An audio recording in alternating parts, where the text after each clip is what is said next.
Hi, this is Scott Garibay, and today we're going to be talking about the Unbound identity theory. And I wanted to say a big thank you. You've reached the end of the playlist. Everything you need to know to understand what the Unbound identity theory is, you've watched. You've made it to the end of the playlist, and I just really want to say thank you. The Unbound identity theory is my theory. And, I was really incredibly inspired by Charles Darwin. He had this theory that, maybe all the animals in the world and all the animals, weren't just created by God. They were, they evolved over millennia, right? Like they changed, And so I was really inspired by, he had this theory. He observed and he presented his evidence. I've done exactly the same.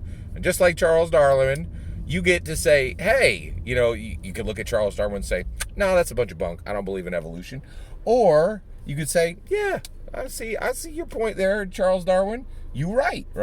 You're at the same point, right? You have seen a bunch of dudes write a bunch of scholarly books and say, here's the history of the game Dungeons and Dragons.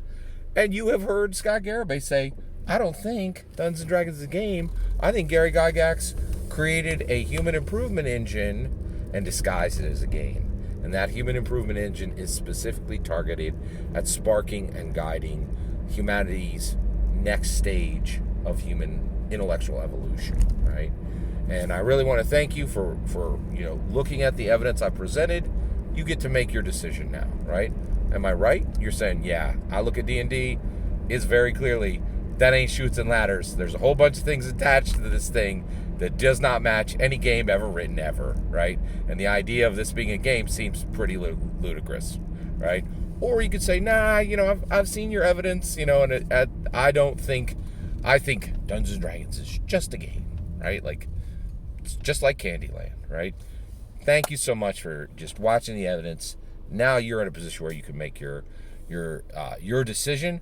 I'd love to hear your decision. If you think I'm right, yes, Gary Gygax hid from just like my humble opinion. Yes, Gary, do you agree after seeing the evidence I presented that in my humble opinion, yes, Gary Gygax did not just publish a game in 1974 because it doesn't match the shape of what we have now, the shape of his life, or where we have landed with Dungeons and Dragons. The idea that it is being game is clearly ludicrous to me, right? Like after looking at Gary Gygax's history, seeing what's happened with Dungeons and Dragons, and just looking at the shape of his life and what has happened with Dungeons and Dragons and how Dungeons and Dragons does not match any game that ever came before or after it, right? Because of Gary's specific, unique input.